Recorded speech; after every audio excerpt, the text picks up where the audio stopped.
Vamos a Deuteronomio, capítulo 5, versículo 17. Este es el sexto mandamiento y dice: no matarás. Amén. ¿Cómo dice la Escritura? No matarás. Vamos a orar a la presencia de Dios. Amado Señor y Dios Todopoderoso, invocamos, Señor, tu poderoso y santo nombre en este día, porque reconocemos que necesitamos, Señor, que tú puedas hablarnos con sabiduría, Señor, y con entendimiento. Tú puedas, Señor, hablarnos de tal manera que podamos comprender, Dios mío. Háblanos, Señor, como pudiste hablarle a aquellos discípulos a los cuales le era necesario que entendieran las cosas. Por amor de tu nombre, que cada hermano y hermana que oye esta predicación, que cada persona, Señor, que pueda oír esto, pueda tener la sabiduría, Señor, para comprender lo que se quiera decir por medio de las Escrituras. Amén. Por amor de tu santo nombre, Señor. Ayúdanos, Señor, a entender con profundidad lo que el sexto mandamiento tenga que decirnos a cada uno de nosotros. En el nombre del Señor y Dios Todopoderoso, en el nombre del Señor Gloria Jesús, sea tu nombre, Señor amén y Jesús. amén. Gloria al nombre del Señor Jesucristo. Toda la honra y toda la gloria sean a nuestro Dios Todopoderoso. Amén. Bueno, mis hermanos y hermanas en el Señor, como usted bien lo sabe, estamos estudiando los 10 mandamientos. Y lo hemos dicho, el estudio de los 10 mandamientos no está siendo como una, ¿cómo lo podríamos decirlo? No lo estamos estudiando de una manera legalista para decir, usted si no cumple estos 10 mandamientos, usted se irá al infierno. Eso es imposible. Ninguno de nosotros ha cumplido ni va a cumplir en algún momento, ¿cierto?, de nuestra existencia estos 10 mandamientos y nunca más va a volver a fallar. Hay gente que ha dicho, ¿cierto?, yo me bauticé y de ahí para adelante no he pecado más. Eso es mentira. Si vamos a los 10 mandamientos, comprobaremos una vez más de que sea Dios veraz y todo hombre mentiroso. Cada uno de nosotros le ha fallado al Señor y le ha seguido fallando. Pero es importante que usted conozca en qué le está fallando. ¿Para qué? Para que podamos arrepentirnos y buscar la presencia de nuestro Dios. Es importante entender por medio de los 10 mandamientos esta ley moral de Dios, la cual nos debe hacer correr a Cristo. Se lo repito una vez más, la ley de Dios es la que nos hace correr a Cristo. Porque una vez que usted entiende los 10 mandamientos, comprende con esto que le ha fallado tanto al Señor, comprende que le ha faltado tanto al Señor. Y lo que hace la ley no es justificarlo para que usted diga, yo estas cosas las he cumplido siempre. No, la ley nos muestra cuán desobediente hemos sido a nuestro Señor. Pero Él está ahí. El Señor Jesucristo está ahí para poder reconciliarnos con el Padre. Y esa es nuestra esperanza que tenemos por medio de la gracia del Señor. El sexto mandamiento dice, no matarás. Y este mandamiento, ¿cierto?, es con respecto al homicidio. Específicamente, la palabra hebrea para matar es la palabra ratzach, que significa o hace la alusión a quitarle la vida a un ser humano.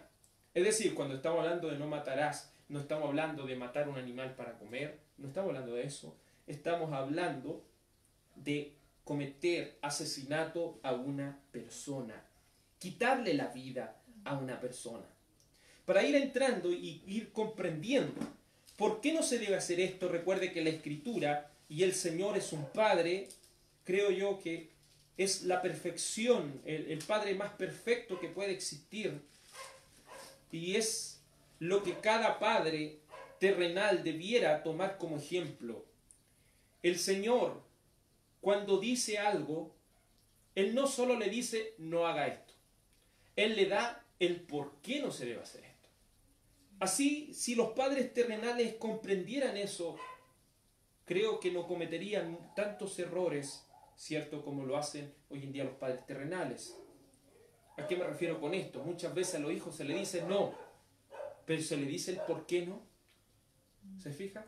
Entonces el Señor nos dice no matarás, pero su parte no queda ahí. Él nos explica por medio de las Escrituras por qué Él ha dicho el sexto mandamiento. Y creemos que no es coincidencia que justo este sea el sexto mandamiento, porque recuerde que el sexto día el Señor creó al hombre. El sexto día el Señor le dio la vida al hombre. Entonces vemos por medio de la palabra del Señor y veremos por qué el Señor nos dice que no debemos quitarle la vida a un ser humano. Aunque vamos al libro de Génesis, aunque pareciera para usted ser algo, decir como yo nunca he matado a nadie, pero veamos por medio de las Escrituras por qué. ¿Por qué es tan importante este mandamiento? Génesis capítulo 9, versículo 6, dice la palabra del Señor así. El que derramare sangre de hombre, por el hombre su sangre será derramada, porque a imagen de Dios es hecho el hombre. ¿Por qué no se debe asesinar a una persona? ¿Por qué no se le debe quitar la vida a una persona? Porque en primer lugar el hombre fue hecho a la imagen de Dios, a la imagen misma de Dios. Otra respuesta por qué no se le debe quitar la vida a un ser humano, la encontramos más allá, ¿cierto? En Génesis capítulo 2, más atrás, en Génesis capítulo 2, versículo 7, dice la Escritura, entonces Jehová Dios formó al hombre del polvo de la tierra y sopló en su nariz aliento de vida y fue el hombre un ser viviente. En primer lugar, ¿cierto? Porque el hombre fue hecho a imagen de Dios. En segundo lugar, encontramos que el asesinato o el homicidio es un pecado delante de los ojos de Dios, porque este ser le pertenece a Dios. El ser humano le pertenece a Dios, porque Él le dio la vida. Él es el que da la vida.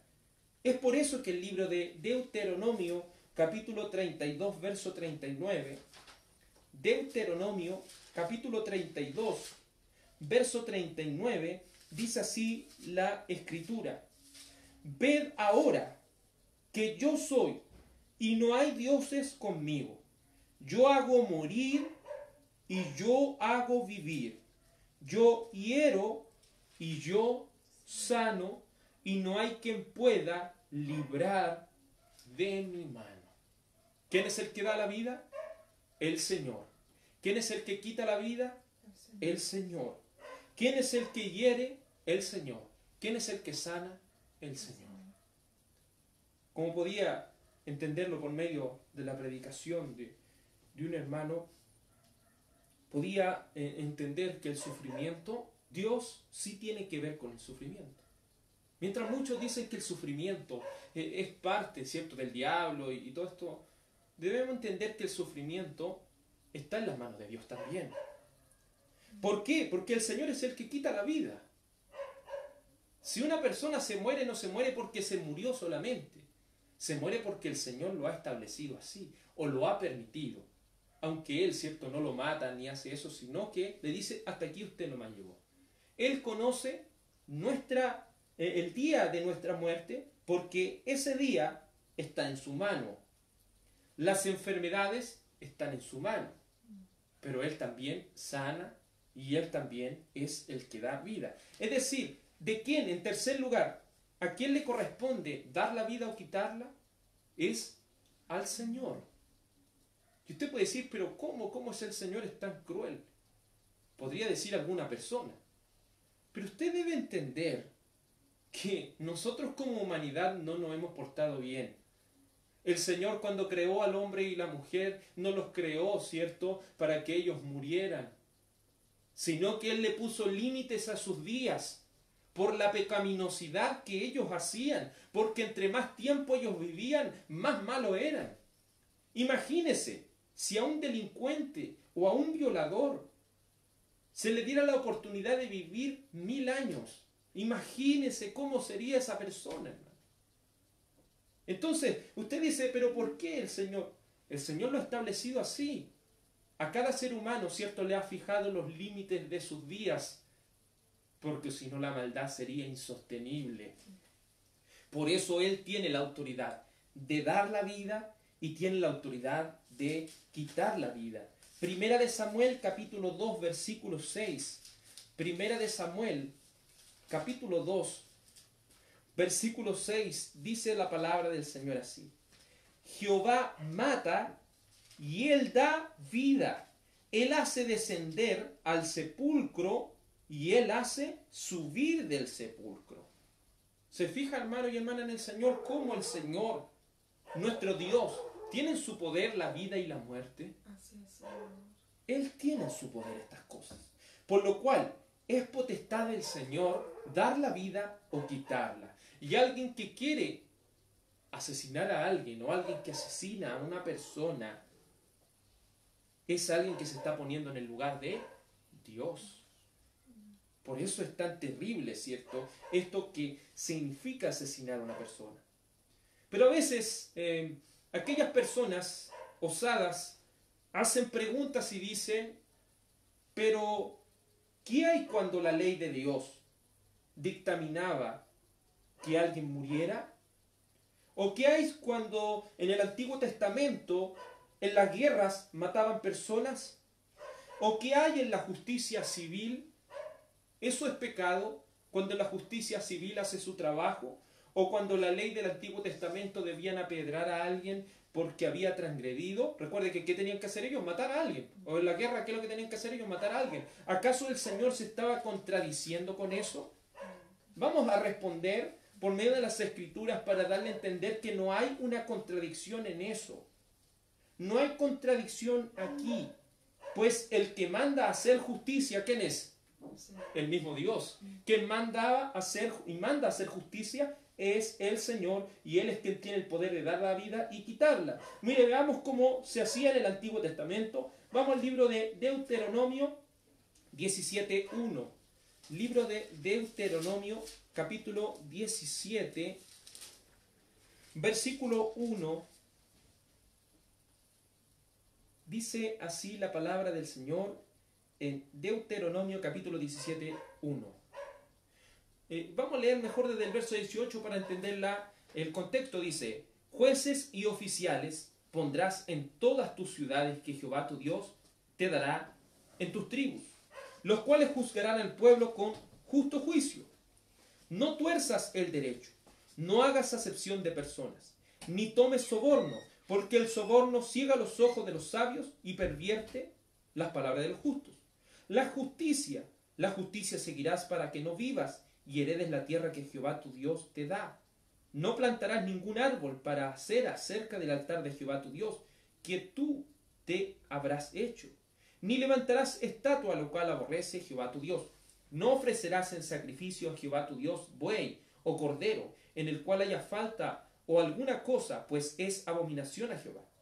Cuando se hallare en medio de ti, en alguna de tus ciudades que Jehová tu Dios te da, hombre o mujer que haya hecho mal ante los ojos de Jehová tu Dios, traspasando su pacto, que hubiese ido y servido a dioses ajenos, y se hubiese inclinado a ellos, ya sea al sol o a la luna, o al ejército del cielo, lo cual yo he prohibido, te fuere dado aviso, y después que oyeras y hubieses indagado bien la cosa, pareciere verdad cierta, que tal abominación ha sido hecha en Israel, entonces sacarás a tus puertas al hombre o a la mujer que hubiere hecho esta mala cosa. Sea hombre o mujer, los apedrarás y así morirán. Por dicho de 2 o 3 testigos morirá el que hubiere de morir. No morirá por el dicho de un solo testigo. Entonces, ¿quién mandaba? Usted dirá, la palabra dice, no matarás. Pero en el Antiguo Testamento se permitió por mandato de Dios matar a aquellos que incurrieran en una falta grave delante de los ojos de Dios. No es una contradicción porque el que está mandando hacer esto es el Señor. Los que no podemos, ¿cierto?, matar o dar muerte a alguien somos nosotros por nuestra propia idea, por nuestra propia voluntad. En el Antiguo Testamento se hacía por la voluntad de Dios, por cometer crímenes en contra del nombre del Señor. En 1 de Samuel 15:3, concerniente a las guerras en el Antiguo Testamento. 1 de Samuel capítulo 15, versículo 3, dice la Escritura así: Ve pues, hiere a Amalec y destruye todo lo que tiene. No te apiades de él. Mata a hombres, mujeres, niños y aun los de pecho, vacas, ovejas, camellos y asnos. ¿Se fija? Y si usted lee el contexto anterior, el que mandó esto fue el Señor, porque dice el verso 2, así ha dicho Jehová de los ejércitos. ¿Qué mandó a matar el Señor? Hombres, mujeres, niños y animales. No en transgresión del sexto mandamiento, sino en cumplimiento de la justicia misma de Dios. Amén. Entonces, cuando esto viene de parte de la justicia de Dios, no es pecado. Cuando es una ocurrencia nuestra, es pecado. Cuando es resultado de nuestra propia voluntad, es pecado. Pero cuando la muerte viene de parte de la voluntad del Señor para hacer justicia, es una muerte que no representa pecado delante de los ojos de Dios. Veamos lo que dice el libro de Romanos capítulo 13, y esto concerniente a la justicia terrenal. ¿Tiene la justicia terrenal la facultad de quitarle la vida a alguien que ha cometido un crimen horrendo? Romanos capítulo 13, versículo 1, dice así la palabra del Señor. Romanos capítulo 13, versículo 1. Sométase toda persona a las autoridades superiores, porque no hay autoridad sino de parte de Dios, y las que hay por Dios han sido establecidas. De modo que quien se opone a la autoridad o a lo establecido por Dios resiste, y los que resisten acarrean condenación para sí mismo. Porque los magistrados no están para infundir el temor al que hace el bien, sino al malo. ¿Quieres pues no temer a la autoridad? Haz lo bueno y tendrás alabanza de ella. Escucha lo que dice, verso 4. Aquí está hablando de la justicia terrenal, cuando actúa de buena manera, obviamente. Porque es servidor de Dios para tu bien. Pero si haces lo malo, teme, porque no en vano lleva la espada, pues es servidor de Dios, vengador para castigar al que hace lo malo. Cuando la justicia terrenal mata a una persona por haber, cierto, cometido un crimen de gravedad, está bajo la autoridad del Señor. Le es permitido por el Señor hacer eso. ¿Por qué? Porque está haciendo ejercicio de la justicia de Dios. Es así, hermanos, como el otro día salía que un hombre de la PDI fue encerrado, cierto, por dos delincuentes, los cuales querían asesinarlo y quitarle sus pertenencias. Este oficial de la PDI sacó su arma en defensa y mató a estas dos personas. ¿Eso sería pecado? Eso no es pecado, porque él está haciendo justicia. Él está haciendo justicia, la cual se la ha dado ¿quién? El Señor. El Señor le ha dado esa justicia. Pues dice que la autoridad, dice aquí la palabra del Señor en el verso 4, porque es servidor de Dios para tu bien. Pero si haces lo malo, teme, porque no en vano lleva la espada, o es decir, no en vano las autoridades como los carabineros, o la PDI, o lo que tenemos nosotros, ¿cierto? Como autoridad, ellos llevan sus armas para castigar a los malos. Por lo cual, si una persona hace lo malo, tiene que temer, porque el Señor ha puesto esas autoridades. Se equivocan las autoridades terrenales, cometen muchas cosas, sí, sabemos eso. Pero aún, ¿cierto? Si no existieran los carabineros, no existiera la PDI, no existiera la justicia hoy en día, imagínese lo más malo que sería. Si hoy es malo, existiendo eso, imagínese sin eso cómo sería. Pero solo ellos tienen esa autoridad, no nosotros. Ellos, los cuales el Señor le ha dado esa autoridad. Entonces, todo asesinato fuera de la justicia de Dios es pecado. Es decir, en el Antiguo Testamento era permitido. En las guerras del Antiguo Testamento era permitido. La justicia terrenal es permitido. Pero para nosotros como cristianos no es permitido. ¿Se fija? Eso se da en esos casos. Veamos lo que dice el libro de Números 35:11. ¿Y qué hay de aquellas personas que pueden en algún momento matar a alguien ¿cierto? Porque nadie está libre de eso, matar a alguien de una manera no intencional. Digámoslo así, ¿cierto? Un ejemplo. Si una persona está jugando la pelota, una cosa así, y empujar a alguien, y ¿cierto? Jugando hay un roce, esta persona se cae, se golpea la cabeza y muere. ¿Será pecado para esa persona? La Biblia tiene la respuesta en Números 35, Números capítulo 35, versículo 11, dice la palabra del Señor así. Os señalaréis ciudades, ciudades de refugio tendréis, donde huya el homicida, recuerde, mira, el homicida que hiriere a alguno de muerte sin intención. Y os serán aquellas ciudades para refugiarse del vengador, y no morirá el homicida hasta que entre en el juicio delante de la congregación. Se fija que en el Antiguo Testamento, si usted lo puede ver con más profundidad, en el libro de Números, capítulo 35, verso 9, Deuteronomio, capítulo 19, del 1 al 13, el Señor había dejado en la antigüedad unas ciudades de refugio para que cuando una persona, en alguna situación, ¿cierto?, no intencional, matara a alguien, pudiera refugiarse, y llegando esa persona a esa ciudad, nadie le podía hacer nada hasta que se hiciera un juicio decente para determinar si esta persona lo hizo con intención o sin intención. Entonces, cuando si una persona hiciera eso, no de una manera intencional, sino, ¿cierto?, de una manera fortuita, de algo que pasó, no es pecado delante de los ojos del Señor, siempre que sea algo sin intención. Obviamente usted dice, pero hay personas que pueden decir esto fue sin intención, pero debe entender el que ve todo, y el juez, ¿quién es? El Señor. A Él no le pueden mentir, a nosotros lo pueden mentir, pero a Él nunca le van a poder mentir porque Él lo ve todo. Homicidas que pecan contra Dios. Aquellos homicidas que quedan exentos, que diga que son, ¿cierto?, de los que no hemos hablado, ¿cierto?, los que no son de manera intencional, o en guerras, o en justicia que se hacía en el Antiguo Testamento, o en la justicia terrenal, o alguien que mate a alguien sin intención, ellos quedan exentos de esto, de pecar de esta manera.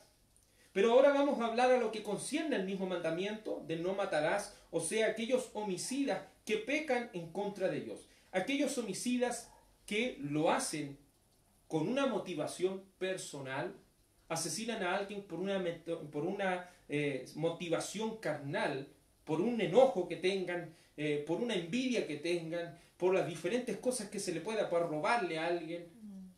Alguien que mate de esa manera está pecando en contra del Señor. Y el Señor los trata de esta manera en San Juan 8:44. Dejar en claro, hermano, mientras busca San Juan capítulo 8, versículo 44, quedar en claro que estas personas, un homicida, ¿puede arrepentirse? ¿Se puede arrepentir, hermano? Delante de los ojos de Dios estamos hablando, ¿cierto? Arrepentimiento para vida. Siempre que ellos tengan un arrepentimiento verdadero, el Señor los puede perdonar. Si Cristo no murió solamente por aquellos que uno puede decir es que el adúltero, el fornicario, murió también por el homicida. El Señor murió por el homicida también. El Señor murió por los diferentes pecados que pueden existir. El Señor murió por todos los pecados. Recuerda, hay un solo pecado imperdonable en la Biblia. ¿Se acuerda cuál es? Hay uno solo. Y con esto, ¿cierto?, cerramos todas las otras puertas que puedan existir. Hay un solo pecado que no se perdona en la Biblia, el cual es la blasfemia en contra del Espíritu Santo. Y el otro, la excepción, es una persona que no quiere arrepentirse. Eso ya es otra cosa, pero cuando hablamos del único pecado imperdonable, es la blasfemia en contra del Espíritu Santo. Es atribuir cosas que el Espíritu Santo no ha hecho como si fueran, o atribuirle la obra del diablo al Espíritu Santo. Eso es una blasfemia delante de los ojos de Dios, un pecado imperdonable. Pero el homicidio y todos estos pecados, si se arrepienten, pueden ser perdonados por el Señor. Amén. Pueden ser perdonados por medio de la gracia del Señor. La gracia del Señor es capaz de perdonar esto. Pero aquellos que transgreden de esta manera, ¿cierto?, según San Juan, capítulo 8, versículo 44, dice así la palabra del Señor. Vosotros sois de vuestro padre el diablo, y los deseos de vuestro padre queréis hacer. Él ha sido homicida desde el principio, y no ha permanecido en la verdad, porque no hay verdad en él. cuando habla mentira, de suyo habla, porque es mentiroso y padre de mentira. Y algunas personas, es cierto, muchas veces tienen un mal concepto de lo que es servir al diablo. Creen que servir al diablo es hacer una iglesia, cierto, pintar las paredes rojas, vestirse con una capa roja y unos cachos, y van a decir, ya esa es la iglesia del diablo. Hermano, entienda esto, quien no está en las cosas del Señor, le está sirviendo al diablo. Es así de simple. No necesitamos de que una persona se vista de rojo y escuche música metal y decir que él es del diablo. También lo es un reggaetonero, también los que escuchan cumbia, y todos aquellos que no están en la palabra del Señor son servidores del diablo. Pero aquí la palabra también hace un énfasis que son hijos del diablo aquellos homicidas, porque ¿quién ha sido un homicida desde el principio? El diablo. Y los hijos del diablo tienen los mismos deseos que su padre. El diablo miente desde el principio, sus hijos son mentirosos también. Por lo cual, la palabra del Señor determina que los homicidas que pecan contra Dios son hijos del diablo. Primera de Juan nos muestra ejemplos acerca de asesinatos que transgreden este mandamiento. Primera de Juan, capítulo 3, verso 12, dice la Escritura así. Primera de Juan 3, verso 12. Ejemplos de transgredir el mandamiento. Usted puede decir, pero hermano, esto es muy básico. Pero vamos a ir de a poquitito, para que tengamos claro esto. Primera de Juan, capítulo 3, versículo 12, dice, no como Caín. Caín es el primer ser humano que mató a otro, el primer homicida, ¿cierto? Obviamente el primero es el diablo, pero él es la primera persona terrenal la cual asesina a alguien. No como Caín, que era del maligno, y mató a su hermano. ¿Y por qué causa le mató? Porque sus obras eran malas y la de su hermano justas. Es decir, ¿por qué Caín mató a Abel? Lo mató por envidia. Si usted lo ve, es claro, porque el Señor mira aceptable el sacrificio de su hermano y el de él no lo mira aceptable. Entonces, ¿qué le entra a Caín? Le entra envidia y mata a su hermano por envidia. La motivación de Caín fue la motivación pecaminosa de su corazón, por lo cual es pecar en contra de la imagen de Dios, porque los hombres fueron creados a la imagen de Dios, es colocarse en el lugar de Dios, porque Él es el único que tiene la capacidad de dar vida y quitarla. Se está metiendo en un lugar que no le corresponde porque las almas le pertenecen a Dios. El primer homicida, Caín, mató por envidia. Primera de Reyes, capítulo 21, versículo 1. Otro ejemplo de homicidio, de la transgresión de este mandamiento, el sexto mandamiento, no matarás. Primera de Reyes, libro de Primera de Reyes, capítulo 21, nos muestra esto la palabra del Señor, un ejemplo de homicidio, quitarle la vida a alguien. Dice, Primera de Reyes, capítulo 21, versículo 1. Pasadas estas cosas, aconteció que Nabot de Jezreel tenía allí una viña junto al palacio de Acab, rey de Samaria. Y Acab habló a Nabot, diciendo, dame tu viña para un huerto de legumbres, porque está cercana a mi casa, y yo te daré por ella otra viña mejor que esta. O si mejor te pareciere, te pagaré su valor en dinero. Y Nabot respondió a Acab, guárdeme Jehová, de que yo te dé a ti la heredad de mis padres. Y vino Acab a su casa triste y enojado, por la palabra que Nabot de Jezreel le había respondido, diciendo, no te daré la herencia de mis padres. Y se acostó en su cama y volvió su rostro y no comió. Vino a él su mujer Jezabel y le dijo, ¿por qué está tan decaído tu espíritu y no comes? Él respondió, porque hablé con Nabot de Jezreel y le dije que me diera su viña por dinero, o que si le quería le daría otra viña por ella. Él me respondió, yo no te daré mi viña. Y su mujer Jezabel le dijo, ¿eres tú ahora rey de Israel? Levántate, come, alégrate, yo te daré la viña de Nabot de Jezreel.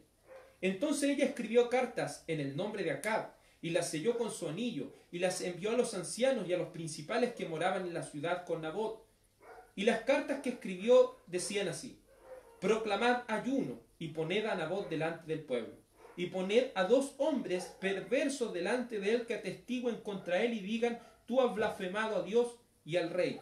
Y entonces sacarlo y apedrearlo para que muera. Y cierto, si usted lee el contexto de la historia, terminan matando a Nabot y este hombre llamado Acab quedándose con la viña. Porque la esposa de él, cierto, vio que él estaba triste y por codicia, por codiciar algo que no tenían, mandaron a matar a un hombre justo.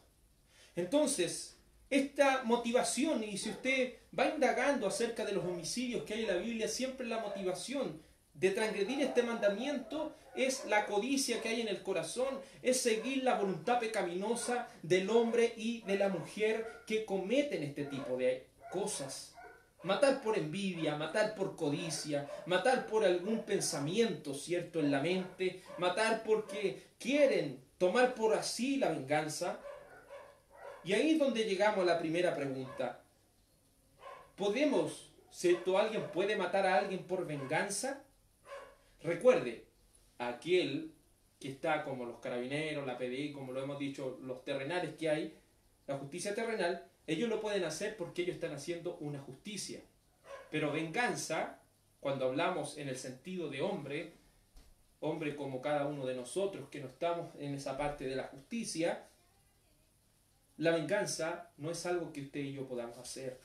No está en nuestra mano hacer, porque a nosotros no nos pertenece dar la justicia, porque somos personas injustas que también hacemos cosas malas. Entonces no tenemos la capacidad de tomar venganza, porque si se tomara venganza, tendríamos que morir nosotros también por las malas cosas que hemos hecho. Vamos al libro de Proverbios, capítulo 20, versículo 22. Si alguien mata por venganza, la verdad que eso sería un pecado delante de los ojos de Dios. Proverbios capítulo 20, versículo 22, dice la palabra del Señor. No digas, yo me vengaré. Espera a Jehová y Él te salvará. Amén. ¿Se fija? No digas. Aquí hay un no rotundo. Yo me vengaré. La venganza no tiene que estar en el corazón de los hijos de Dios.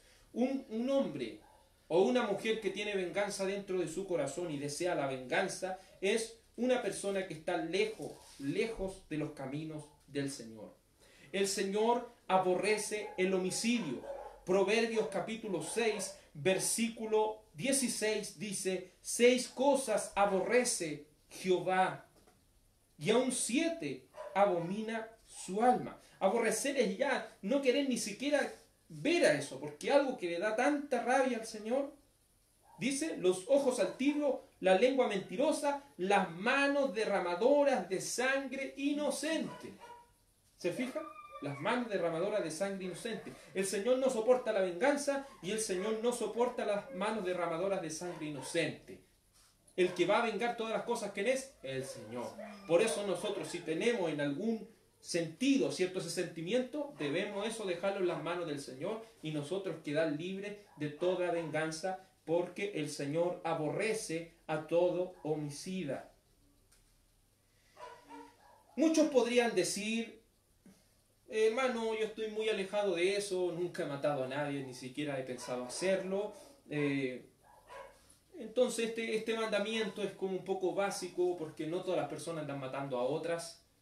Pero déjeme decirle que solamente estamos rascando el casco del mandamiento. Es decir, esta es la superficie del mandamiento. Pero cuando vamos profundizando sobre este mandamiento, ya ese es el punto que debemos ir llegando. Vamos profundizando este mandamiento. Y dentro de esa profundidad del mandamiento, llegamos a un punto, ¿cierto?, que hoy en día se ve como lo es el aborto. El aborto es transgredir el sexto mandamiento. Bíblicamente, el aborto es asesinar a un ser vivo. Y no solo a un ser vivo, sino a un ser humano. Y usted dirá, ¿por qué? Vamos al Salmo 51, verso 5. Salmo 51, verso 5, la Escritura es muy clara concerniente a esto. El Salmo capítulo 51, El aborto, sí, un tema, ¿cierto?, que se ha visto a lo largo del tiempo y ya ha sido aprobado aquí en Chile en 3 causales. Déjeme decirle, es la transgresión del 6º mandamiento que dice, no matarás. El Salmo capítulo 51, versículo 5 dice, he aquí en maldad he sido formado y en pecado me concibió mi madre. Él ya dentro de su vientre se reconocía como una persona, pero no como cualquier persona, sino como un pecador. Entonces, ¿qué queremos decir con esto? Un ser que está dentro del vientre, desde que se convierte, desde que ocurre, la fecundación, lo cual es la unión del espermio y el óvulo, cuando ocurre eso, ya es el nacimiento de una persona. Cuando el espermio atraviesa el óvulo y ocurre la fecundación, ya es un ser vivo. Entonces, desde ahí ya es una persona. Y si alguien se atreve a quitarle la vida a esa persona, desde ese momento en adelante, ya se está convirtiendo en un asesino. Esa parte. O sea, un anticonceptivo que mate, ¿cierto?, al ser vivo estando ya fecundado, ¿cierto?, estando ya en el proceso de fecundación, y si ese anticonceptivo mata al ser o a la persona que está ahí dentro, ya se transforma en un asesino. Por eso los anticonceptivos siempre tienen que ser antes de que el espermio pase, ¿cierto?, al óvulo. Todo eso, ¿cierto?, se permite, pero ya cuando el espermio pasa al óvulo, se convierte en el proceso llamado fecundación, y la palabra bíblica que se utiliza para especificar eso es la dicha en el Salmo 39, versículo 16. Salmo 139, Salmo 139, versículo 16. Dice la Escritura, un fragmento de esto. Mi embrión vieron tus ojos, y en tu libro estaban escritas todas aquellas cosas que fueron luego formadas, sin faltar una de ellas. Esta palabra, embrión, es muy importante, porque cuando usted la busca en un diccionario, embrión es la primera etapa antes de convertirse en un feto.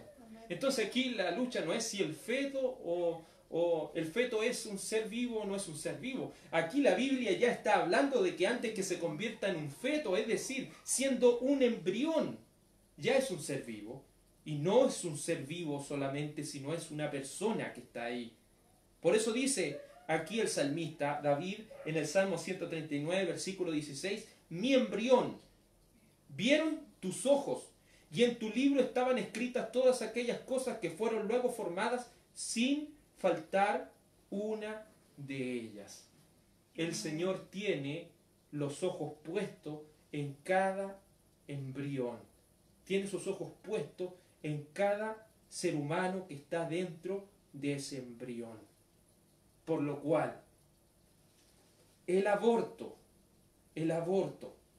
es un pecado delante de los ojos de Dios.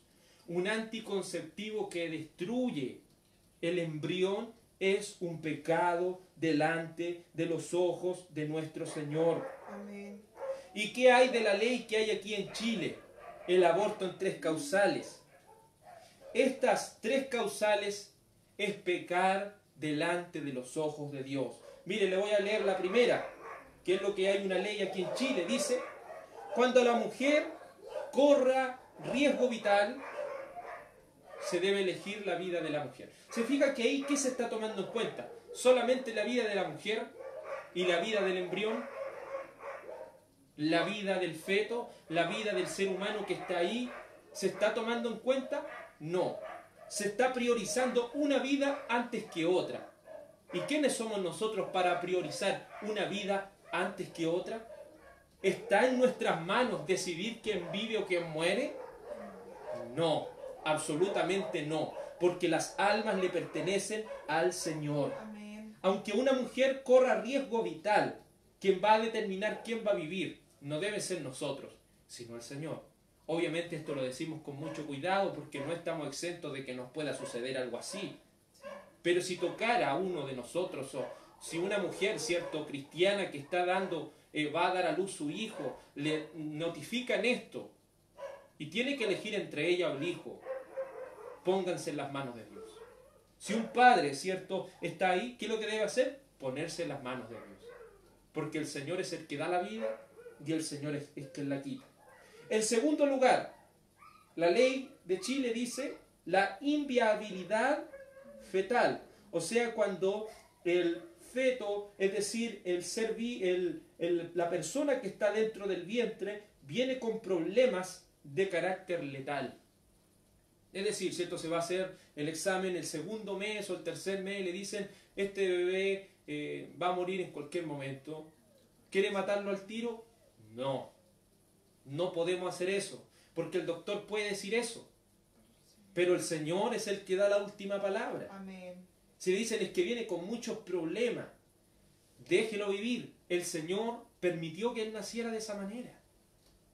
¿Quiénes somos nosotros para poder decir vive o muere? ¿Quiénes somos nosotros para decir es que Él va a morir o, no, o va a vivir? No somos nadie, hermano. Quien está y tiene en sí el poder para hacer esto es el Señor. Porque el texto dice, Él es el que da la vida y Él es el que la quita. Dios sabe cuándo le quita la vida a ese ser vivo. Nosotros no somos quién. En el tercero, que es un tema muy delicado, en caso de violación, matar al ser vivo que está dentro del vientre, ¿es algo viable? ¿Es algo certero? Absolutamente no. Porque así como la mujer no tiene la culpa de ser violada, así tampoco el bebé que está dentro del vientre tiene la culpa de que a su madre le haya acontecido algo así. Quien tiene que pagar es el violador. Él es el que tiene que pagar. Pero no tiene por qué pagar aquel ser que está dentro del vientre. No tiene por qué pagar la mamá ni el ser. Y usted puede decir, pero para una mamá sería horrendo tener que vivir algo así. Hay opciones, creo que no son las mejores, pero sí hay opciones como dar en adopción. Pero ¿quiénes somos nosotros para quitarle la vida a una persona que viene en camino? ¿Quiénes somos nosotros? Es decir, la ley chilena está en contra de la palabra del Señor. La ley de nuestro país está en contra de la palabra del Señor. Y aquellos que se quieran acoger a esta ley están pecando delante de los ojos de Dios. No lo digo yo, sino que lo dice la palabra del Señor. Y vamos a lo que dice la Escritura, que es lo más importante en 1 de Samuel capítulo 2. 1 de Samuel capítulo 2, versículo 8. Dice la Escritura. 1 de Samuel capítulo 2, versículo 6. Perdón, vamos a leer. Dice, Jehová mata y Él da la vida. Él hace descender al Seol y hace subir. Jehová empobrece y Él enriquece. Él abate y Él enaltece. Él levanta del polvo al pobre y del muladar exalta al menesteroso, para hacerle sentarse con príncipes y heredar un sitio de honor. Se fija que también va resolviendo otras preguntas que van naciendo. Es que hay gente que dice, pero es que si este niño, cierto que ya la mujer lo tiene y lo da en adopción, ¿qué vida va a tener ese niño? Pero aquí el Señor dice que Él, cierto, puede empobrecer a alguien o Él también lo puede enriquecer. Él lo puede sacar del muladar, del lugar, cierto, más despreciable, y lo puede levantar a un lugar muy grande. Entonces eso no está en nuestra mente, decir es que si el niño va a ser pobre, el niño va a ser rico, qué vida va a tener el niño, eso a nosotros no nos concierne. Eso está en las manos de Dios. Usted tiene que cumplir lo que la palabra del Señor dice. No matarás. El aborto, y lo repito una vez más, el aborto es un pecado en contra de los ojos de Dios. Desde un anticonceptivo que mata a la persona dentro del óvulo hasta, cierto, una violación y decir, cierto, que se va a matar a ese bebé producto de una violación. La mujer no tiene la culpa, tampoco tiene la culpa el bebé. Tampoco tiene la culpa el bebé. debe tener claro cada cristiano. El único que tiene la capacidad de dar vida y quitarla es el Señor, por muy doloroso que sea. Entonces, ¿ve que vamos profundizando un poco más esto? Partimos con algo que dijimos, no, es que yo nunca he matado a nadie, tampoco pienso hacerlo, pero cuando hablamos ya de lo que es, ¿cierto?, el aborto, ahí ya estamos, ¿cierto?, profundizando un poco más, porque eso es algo que hoy en día se ve comúnmente se está viendo eso. Pero vamos profundizando más. Dios también clasifica dentro del sexto mandamiento, no matarás, lo que dice la Escritura, y vamos al libro de Mateo. Vamos al libro de Mateo.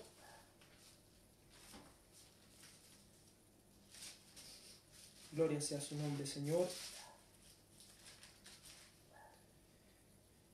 Vamos al libro del Evangelio según San Mateo, capítulo 5. Gracias al Señor me acordé, no lo había anotado, pero sí lo recuerdo, lo voy a anotar al tiro. Mateo capítulo 5, versículo 21 al 26. Mire lo que dice la Escritura con respecto a este mandamiento. Este mandamiento no se trata solamente de asesinar a alguien físicamente. Veamos lo que el Señor va mirando y va profundizando sobre este mandamiento. Oísteis, verso 21, Mateo 5, 21. Oísteis que fue dicho a los antiguos, no matarás, y cualquiera que matare será culpable de juicio. O sea, está diciendo, ustedes oyeron que esto es, y esto es un mandamiento claro. Pero yo os digo, que cualquiera que se enoje contra su hermano será culpable de juicio. Entonces se fija cómo ya empezamos a profundizar y el Señor dice, ustedes oyeron esto, pero yo he venido a perfeccionar la ley. Yo no he venido a cambiar la ley. Yo he venido a perfeccionarla. El Señor ha venido a perfeccionar esta ley, por lo cual matar no significa solamente asesinar a alguien, sino que también es parte de enojarse con alguien. Propiamente tal aquí está hablando, enojarse, la palabra griega aquí es enfadarse, es decir, irritarse, y más profundamente esta palabra en griego representa permanecer en el estado de enojo. Entonces, ¿y se enojar contra quién? Contra su hermano. Este hermano también, cuando lo busca en la palabra griega, está hablando no de sangre, sino de miembro de la iglesia. Si una persona cristiana se enoja con un hermano de la iglesia, eso igual que si usted lo estuviera matando. Y aquí la palabra del Señor no está hablando si usted se enojó por cosas, perdóneme la expresión, por puras leceras, o si se enojó con propiedad por algo que verdaderamente es algo que causa enojo. No, aquí la palabra del Señor está hablando de enojarse. Si usted se enoja con su hermano, mire lo que, o usted permanece enojado con su hermano, usted no lo ha perdonado. Porque yo os digo que cualquiera que se enoje contra su hermano será culpable de juicio. Si pensábamos que solamente asesinar a alguien se trataba del sexto mandamiento, déjeme decirle que enojarse con un hermano de la iglesia es pecar delante de los ojos de Dios. Tenga la razón usted o no tenga la razón usted. Ya al haberse enojado, está pecando delante de los ojos del Señor y será culpable de juicio. Si el Señor viene y morimos, o el Señor viene, perdón, y no nos fuéramos con Él, y nos preguntáramos por qué nos quedamos, preguntémonos si hemos perdonado a aquellos que nos han ofendido. Preguntémonos si hemos perdonado a nuestros hermanos. Preguntémonos eso, porque la palabra ya nos está advirtiendo. Transgredemos el sexto mandamiento cuando nos enojamos con nuestros hermanos o miembros de la iglesia. Si lo hacemos y no perdonamos, estamos siendo culpables de juicio. Dentro de matar también está lo que dice, ¿cierto?, el texto y dice, pero yo digo que cualquiera que se enoje con su hermano será culpable de juicio. Y cualquiera que solamente diga necio a su hermano será culpable ante el concilio. La palabra necio es una ofensa, perdón. Es una ofensa la cual se traduce en despreciar a una persona. Si un hermano de la iglesia utiliza una palabra despreciativa, porque necio viene del origen caldeo, de la palabra antigua, que significa sin valor, o como lo traduciríamos a nuestros días, sin brillo. Si una persona se atreviera a despreciar a un hermano de esa manera, no, es que dijera solamente esa palabra, no tiene ni un brillo, una cosa así, o empezar a despreciar a un hermano, está siendo culpable ante el concilio. Recuerde que el Señor lo está hablando esto en un contexto de judíos, y cuando alguien era llevado al concilio, era llevado para ser juzgado y asesinado a piedrazos. Entonces el Señor aquí está hablando de que una persona que solamente desprecia a un hermano de la iglesia está siendo culpable de un juicio delante de los ojos mismos del Señor. Y luego dice, ¿cierto? Y continúa, dice aquí la palabra, y cualquiera que le diga fatuo quedará expuesto al infierno de fuego. Que no solamente lo desprecie, sino que ahora lo descalifique. Es decir, utilice sus palabras haciéndolo sentir mal. Está siendo culpable del infierno, hermano. Se fija cómo va profundizando más y más este mandamiento. Y esta ofensa, fatuo, esta palabra en griego significa tonto, torpe. Si uno empieza a descalificar a un hermano, ¿cierto? Estas palabras pueden hacer sentir mal a alguien. Si uno solamente empezar a hablar haciendo sentir mal a alguien, está quedando expuesto al infierno. Se fija que hay muchos cristianos que no han entendido esto.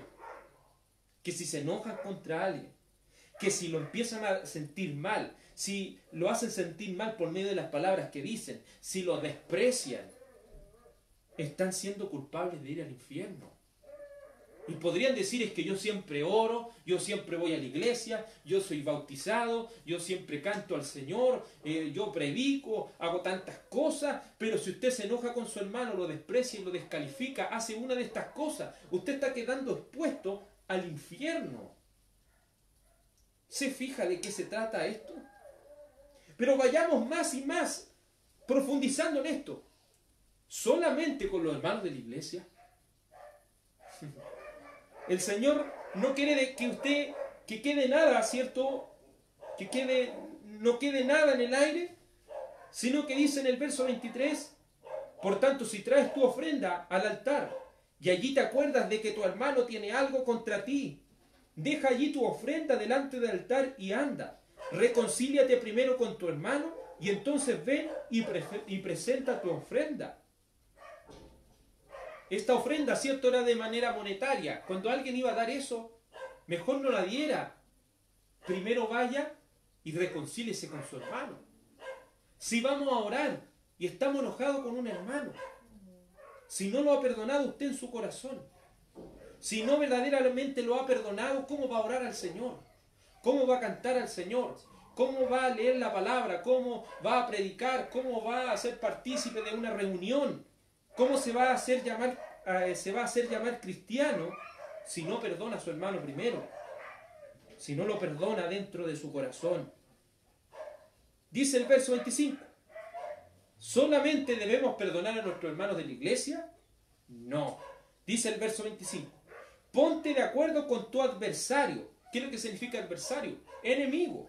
El Señor, ¿qué está diciendo aquí? Pónganse de acuerdo con sus enemigos también. Yo no le estoy diciendo que ustedes traten bien a los hermanos de la iglesia nomás. Yo no le estoy diciendo que ustedes solamente no descalifiquen a los hermanos. Tampoco lo descalifiquen, desprecien, ni traten mal, ni se enojen con las personas del mundo tampoco. Tampoco lo hagan. Si usted está con un pariente, familiar enojado, está pecando delante de los ojos de Dios. Si usted, aunque usted puede decir que puede tener 1000, ¿cómo podríamos decir? Usted puede tener, pero muchas cosas que están a su favor y dicen que usted verdaderamente está enojado por algo que vale la pena. No, nada vale la pena delante de los ojos del Señor. Si no perdonamos, recuerde lo que estudiamos en el Padre Nuestro. Si no perdonamos, el Señor tampoco los va a perdonar. Amén. Porque la oración dice, Señor, perdónanos, así como también nosotros perdonamos a quienes nos ofenden. Solo estamos diciendo, Señor, perdóname igual como yo perdono a aquellos que me han hecho daño a mí. Entonces, vamos entendiendo, ¿debo perdonar solamente a los hermanos? No, el Señor dice, arréglate con tu enemigo. Pronto, o sea, lo antes posible, entre tanto que estás con él en el camino. No sea que el enemigo te entregue al juez, el juez al alguacil, y seas echado a la cárcel. De cierto te digo que no saldrás de allí hasta que pagues el último cuadrante. Si no somos capaces de perdonar a nuestros hermanos, no somos capaces de perdonar a las personas que nos hacen daño fuera, nos va a venir un castigo a nosotros, porque estamos pecando también al no perdonar. Aunque le digo, aunque nos hayan ofendido, debemos perdonar. Amén. Porque o si no, estamos matando a esa persona, no de manera física, pero sí en nuestra mente. Porque el que lleva el enojo, quizá hay personas que no matan a alguien físicamente, pero sí lo matan con sus palabras. Y los que no lo matan a través de sus palabras, lo matan ¿dónde? En su mente.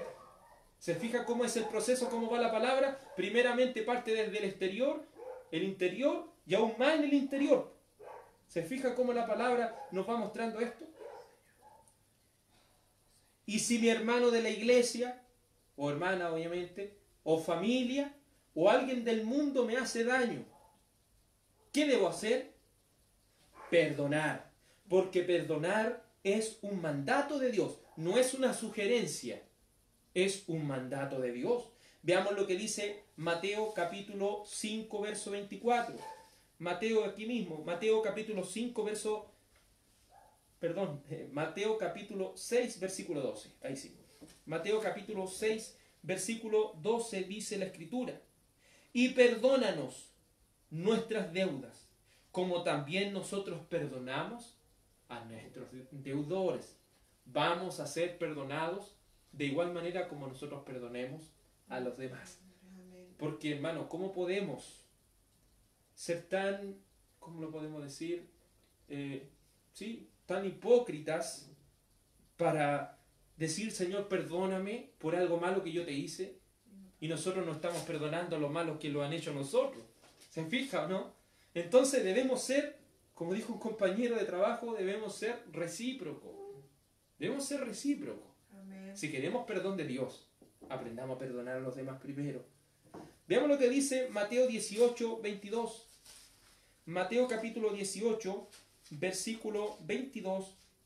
Dice la Escritura, y vamos a leer desde el 21, dice: entonces se le acercó Pedro y le dijo, Señor, ¿cuántas veces perdonaré a mi hermano que pecare contra mí? Se fija, está hablando de algo contundente, un hermano que pecó contra mí. ¿Hasta 7, Señor? Jesús le dijo, no te digo hasta 7, sino aún hasta 70 veces 7.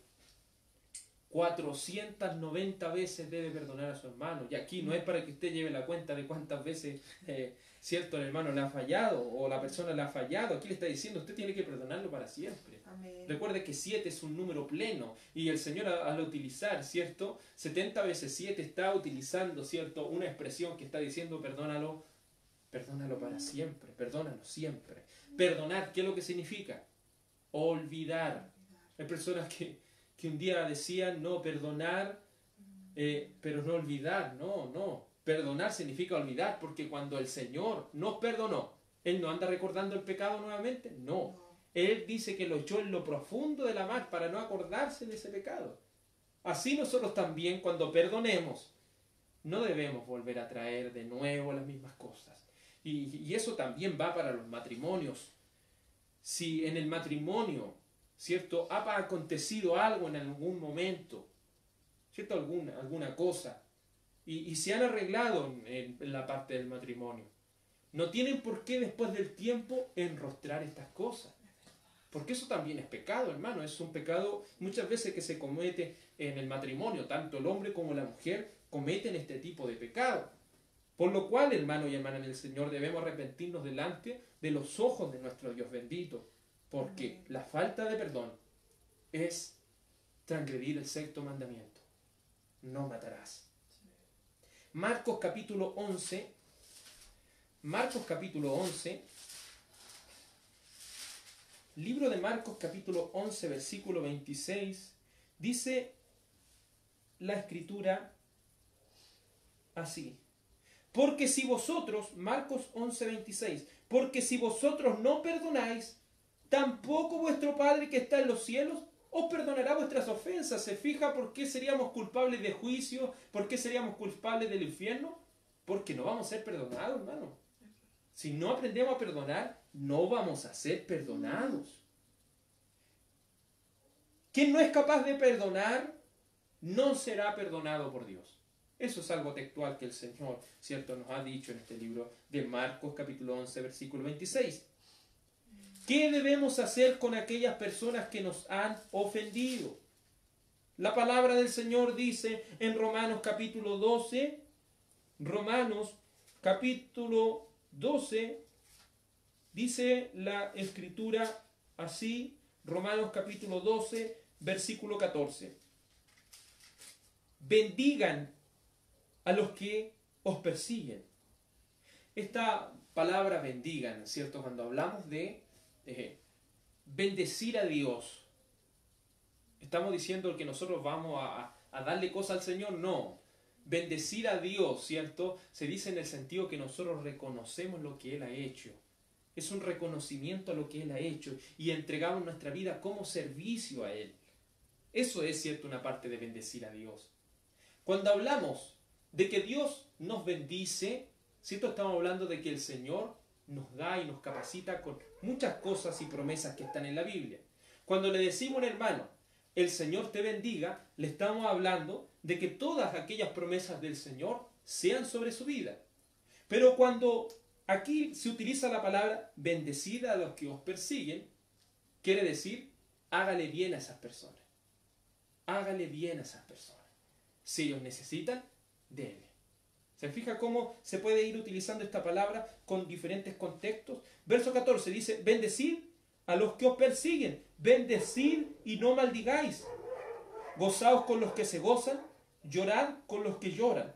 Unánimes entre vosotros, no altivos, sino asociándolos con los humildes. No seáis sabios en vuestra propia opinión.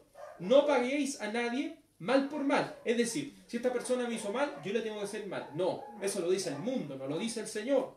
No paguéis a nadie mal por mal. Lo bueno delante de todos los hombres. Eso es lo que debemos dar. Cosas buenas. Si alguien nos hace daño, hagamos cosas buenas por ellos. Si es posible, en cuanto dependa de vosotros, estad en paz con todos los hombres. Mientras dependa de usted, trate de estar en paz con todas las personas. Amén. Por eso la palabra utiliza aquí, mientras dependa de usted, porque usted puede perdonar a muchas personas, pero si ellos no quieren perdonarle a usted, ya usted no puede hacer nada. Pero sí puede orar por estas personas, sí puede, ¿cierto?, ayudarlas si lo necesitan, sí puede hacer esto. Pero si ellos no quieren recibir ayuda, si ellos no quieren perdonar y quieren seguir con odio en su corazón, ya no depende de usted. Eso es lo que está diciendo la Escritura aquí. Aquí, ¿cierto? Dice, si es posible, en cuanto dependa de vosotros, estad en paz con todos los hombres. Hay muchos que omiten un texto de la palabra del Señor, descrito por allá en el libro de los Hebreos, y dicen, y reducen el texto, es, sin santidad nadie verá al Señor, y empiezan a predicar, sin santidad nadie verá al Señor.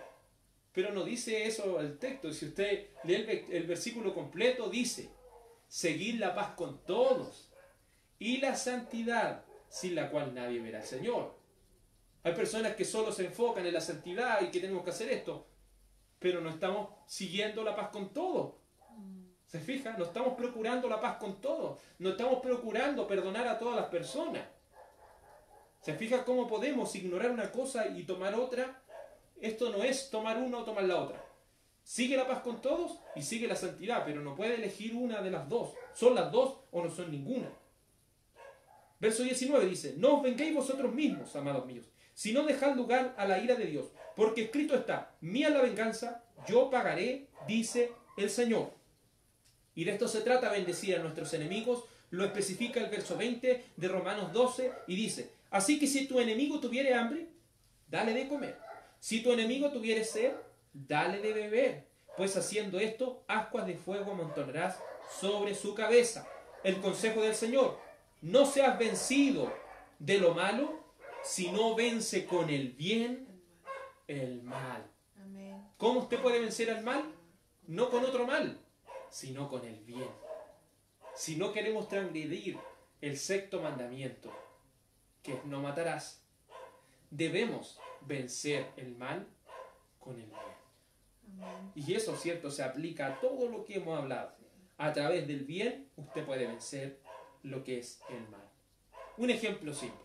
Cuando un lugar está oscuro, ¿qué es lo que necesita? Luz. Cuando usted enciende la luz, ¿la oscuridad le gana a la luz? No. Usted enciende la luz y la oscuridad desaparece por completo.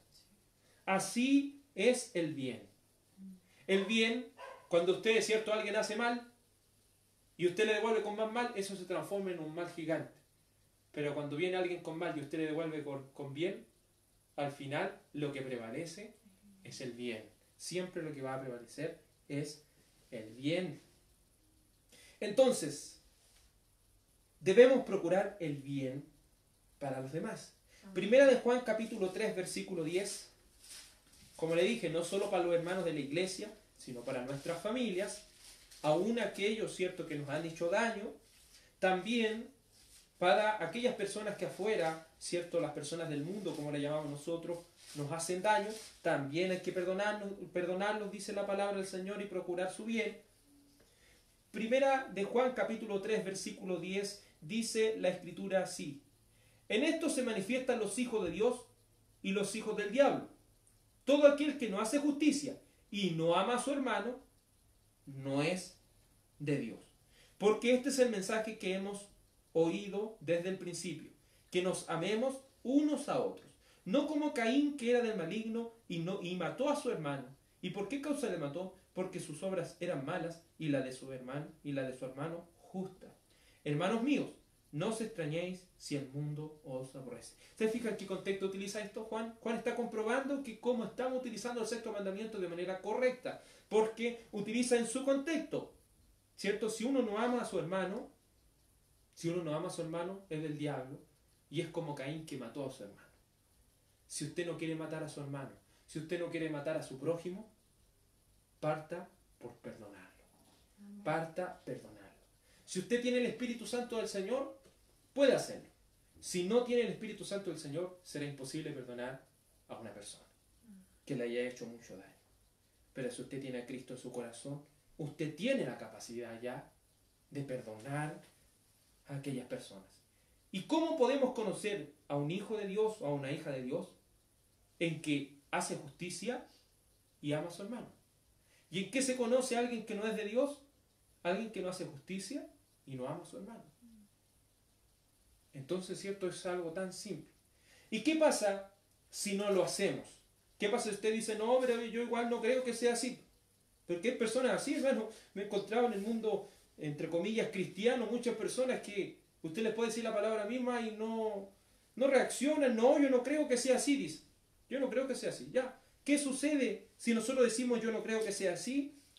Apocalipsis capítulo 22, versículo 15 dice, mas los perros estarán fuera, y los hechiceros, los fornicarios, los homicidas, los idólatras, y todo aquel que ama y hace mentira, quedará fuera de la ciudad celestial. Quedará fuera del cielo nuevo y la tierra nueva, y ese lugar de afuera es el lago de fuego y azufre. Un paréntesis, mas los perros estarán fuera. Nunca me olvidaré de esa persona que tenía, cierto, un perrito aquí y decía, hermano, pensar que los perritos no van a ir al cielo. ¿Por qué? Le pregunté. Me dijo, porque Apocalipsis 22, 15 dice que los perros van a estar fuera. ¿Qué? Pensando yo, no, pero si usted lee Jeremías, lee a los profetas, se va a dar cuenta que a los perros se les llaman los malos obreros, los falsos pastores, los falsos profetas, los falsos predicadores. A todos eso se les llaman los perros en la Biblia. No está hablando de que esos animales no van a ir, ¿cierto?, a la ciudad celestial o no van a existir ahí. No está hablando de eso. Está hablando de los falsos predicadores, falsos apóstoles, falsos ministros, falsos pastores y todo tipo de farsantes. Pero también van a estar ahí los homicidas. Muchas personas se van a ir al infierno por no haber perdonado a alguien. ¿Se fija? Algo tan, a veces que pareciera ser tan simple. Muchos se van a ir al infierno por haber tratado mal a alguien y no haberse arrepentido de eso. Piense eso. Alguien no se va a ir al infierno y va a decir, yo no maté a nadie. El Señor le va a decir, usted es culpable del 6º mandamiento. Va a decir, no, yo no maté a nadie. Y cuando usted se enojó con tal persona y no quitó el enojo de su corazón, no lo perdonó en su corazón. Cuando usted quería puro vengarse de esa persona, ¿qué va a decir ahí? ¿Se fija? Si los mandamientos no se juegan, hermano, no podemos decir yo he cumplido todos los mandamientos. Nadie puede decir eso. ¿Qué debiéramos hacer? Todavía estamos a tiempo. Es arrepentirnos. Y arrepentirnos de manera genuina. Perdón es olvidar. En un mundo en el cual se fomenta tanto el odio, nosotros como hijos de Dios debemos aprender a perdonar. El Salmo 51, versículo 14, nos puede servir como oración.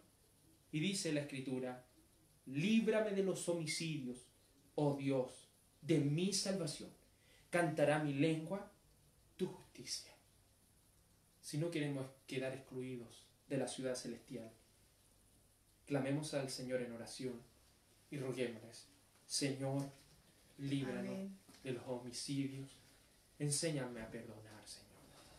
Vamos a orar a la presencia de Dios. Amado Señor y Dios Todopoderoso,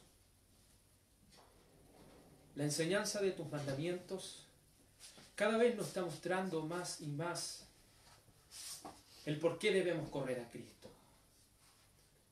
Creo que ninguno de nosotros, al haber ido estudiando estos 6 mandamientos, hemos podido llegar a la conclusión que cumplimos en su totalidad, aunque sea uno de ellos. Estaríamos mintiendo si fuera así. Creemos, Señor, que estamos tan lejos muchas veces de cumplir los mandamientos en su totalidad. Y mientras estemos en esta tierra, Señor, es una lucha constante. Mientras estemos en esta tierra, Señor, es una lucha que nos llevará al arrepentimiento nuevamente. Nos llevará, Señor, a buscar el perdón por medio de Jesucristo, quien se entregó por nosotros en la cruz del Calvario. Queremos orar como David en el Salmo 51, versículo 14, y decir, Señor, líbrame de los homicidios. Padre Santo, un homicidio parte en la mente.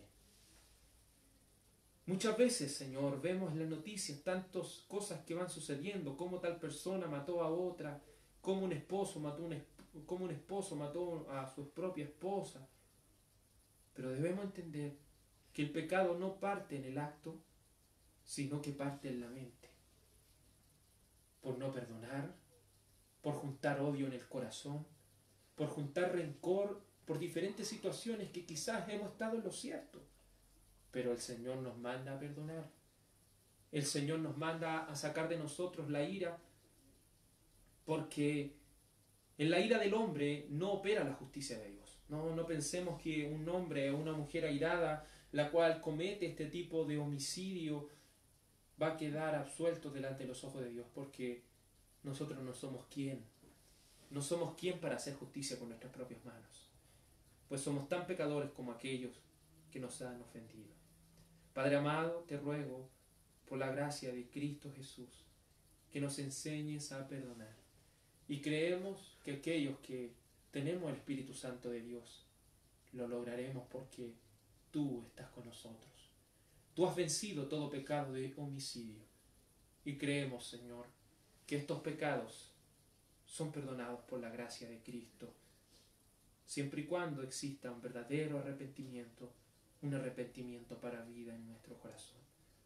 Te lo suplico, Señor, así que la gracia y la paz de Cristo Jesús sean en cada uno de nosotros, y que tu palabra, Señor, corra y sea glorificada. Permítanos, Señor, hallar el perdón en ti, Señor, en tu sacrificio, oh mi Cristo Jesús. Amén y amén. Gloria al nombre del Señor Jesucristo. Toda la honra y la gloria sean al santo y solo soberano Dios. Gloria al nombre de nuestro Señor Jesucristo. Que nuestro Señor y Salvador Jesucristo les bendiga, mis hermanos y hermanas en el Señor, les guarde el Señor y estemos meditando constantemente estos mandamientos que edificarán grandemente nuestras vidas. Que el Señor Jesucristo les bendiga. Amén. Gracias.